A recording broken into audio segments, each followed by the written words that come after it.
Hello and welcome back to Space Engineers. In today's video, we're looking at another survival-ready exploration ship, which is called the Pioneer Mk4, which is this glorious thing that I'm currently standing on the front of. So this is it's got everything you need to survive in survival mode, barring guns, but it has plenty of places for you to attach guns on the outside if you want to do that, but it does come with a safe zone generator, so if you want to have this as a permanent base away from all danger, you can set it up as such. It comes with 100 atmospheric thrusters. We've got teeny tiny interior, features a small living quarters, then all the other stuff that you can use in multiplayer, such as store blocks, contract blocks, and all of that. We've got a lovely walkway around the top of this thing, including a small docking pad for, say, a small fighter, or a small mining ship. Then at the very back of this, what we've got is a little ore collecting arm, which isn't quite a drill. You can't really control this. It can only go down into one certain angle, but it's more like a plow for collecting up ice to refill up your hydrogen tanks, O2 H2 generators, and of course your medical bay, and all of that. You simply activate the hinge, it'll fold all the way down. Once that's ready, you then extend out both the pistons, and then you can go and collect up all the ice while sitting stationary over an ice patch. Anyway, we'll just come all the way back over towards the very front. Here we go. We're going to go press F10, find it in spawn menu, and we'll go from here. So this thing is 573 large blocks, using one hell of a lot of the DLC packs. We use no mods, we use no scripts, but it does make use of the AI blocks to use as a defensive alarm, so if an enemy gets close, the alarm sounds would sound, then you know what's going to happen next. It also comes with 3 jump drives, so you can jump up to 6,000 kilometers, which is bloody great stuff, and does have its full specifications listed on the workshop page. So go and give this thing a thumbs up, move around towards the very front. Ooh, that camera's a bit fast there. We'll have a quick look around the outside, a very quick tour of the interior. I suppose we can find some space pirates, slam straight into them, or maybe just slam into an asteroid.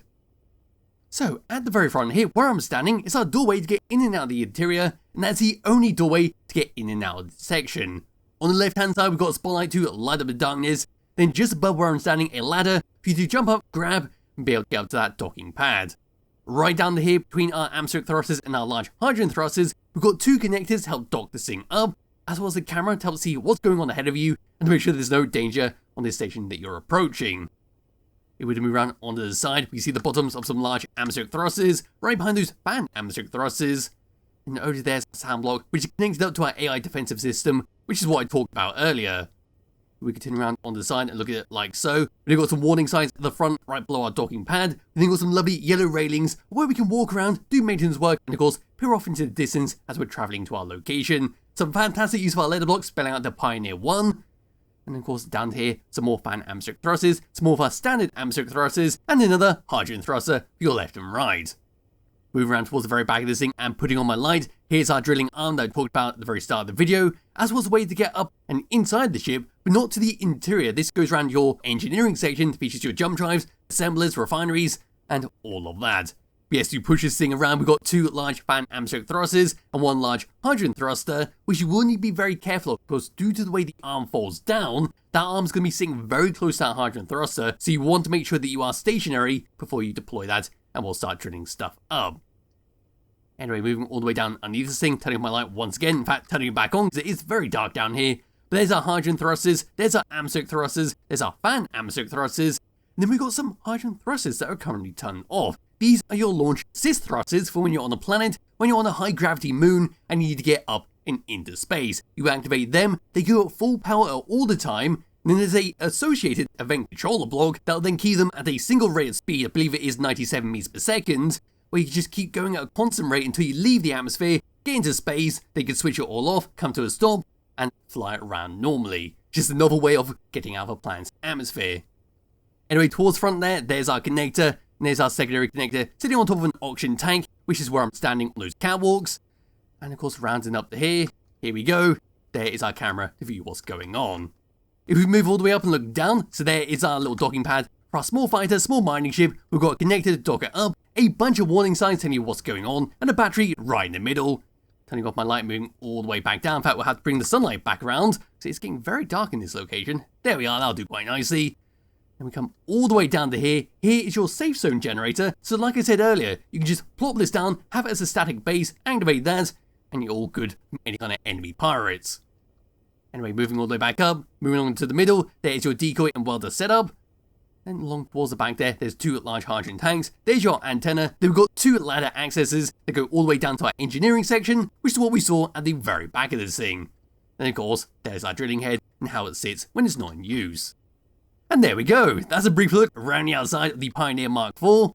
It looks bloody fantastic how it's all been set up. It's such a great design because it's got everything you need for survival mode, and well, because the creator has set it up in such a way, you can easily alter this ship depending on what you need. So actually you can get rid of the drill on the back there, attach a bunch of guns around the outside, maybe even attach some arm thrusters in place of atmospheric thrusters, if that's what you want to do. Yes, now what we've got to do is grab hold of my character, type me jetpack all around towards the very back of this thing, to where we saw that ladder. There it is.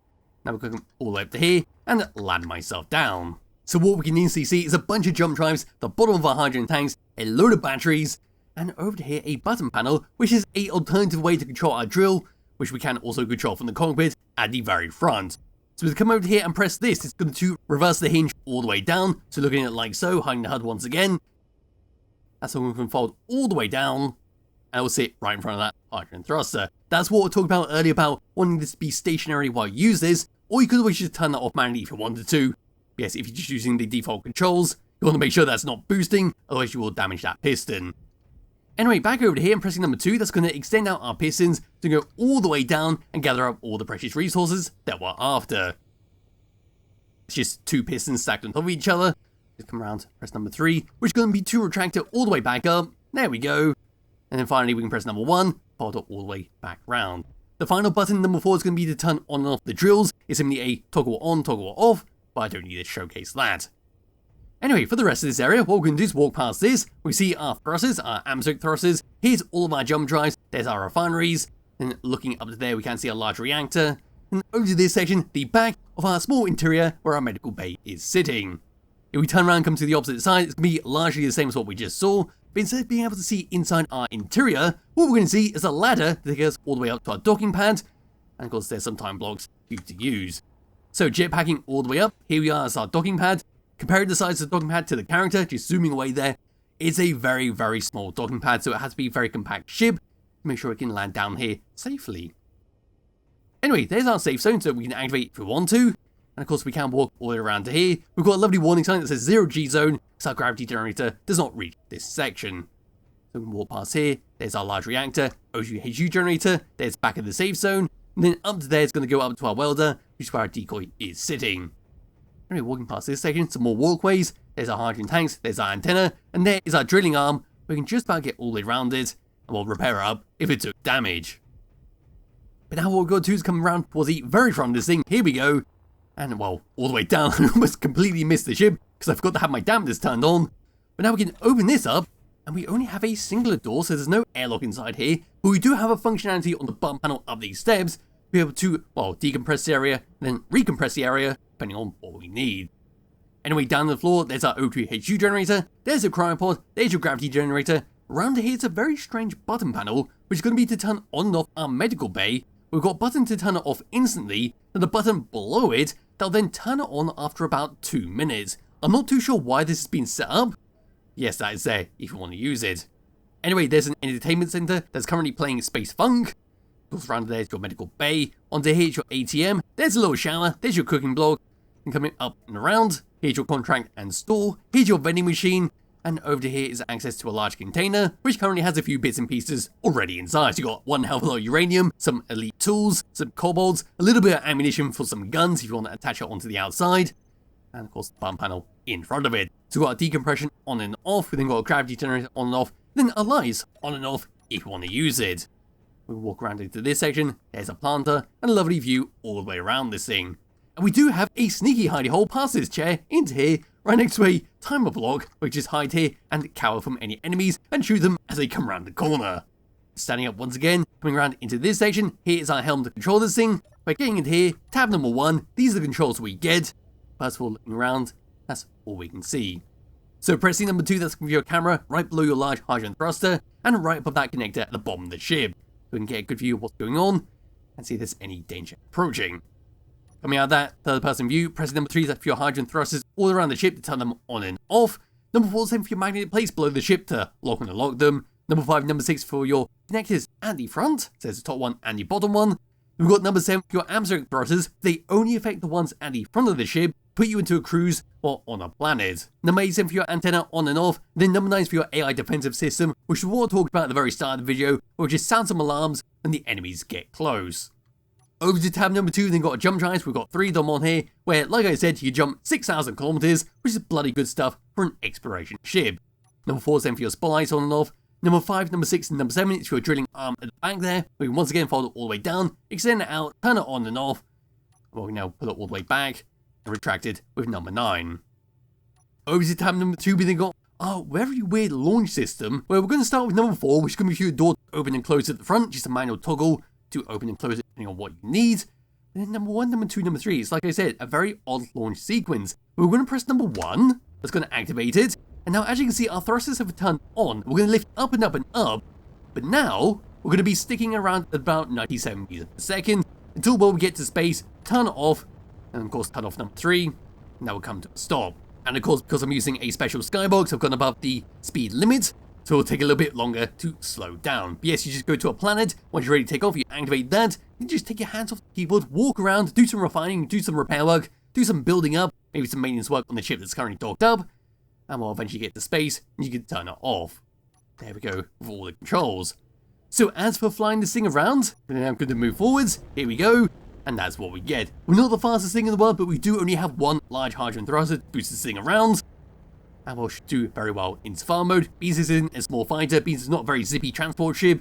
It's just an exploration ship for you to mosey around in. That's perfectly fine. Then of course, come to a stop is the same, because we've got the same thruster distribution forwards and backwards.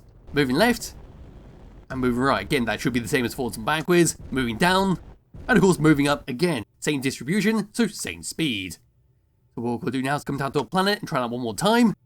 All the way over to the Earth-like planet. Here we go, that should do quite nicely there. And now just spawning this in like so.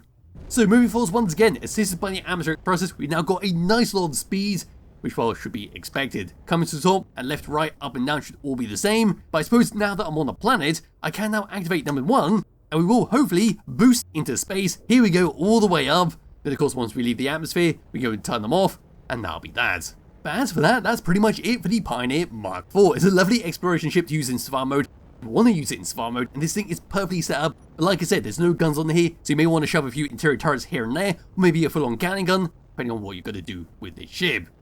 So of course, to end this video, what I'm going to do is now try and find some space pirates, or maybe an asteroid, and slam straight into them. So here we go, what I've done is found the space pirates sit next to the starting spawn on the Earth-like planet. Because I haven't bullied these for such a long time, this should be a pretty good crash, because it's always a very easy target to, well, blow up ships with.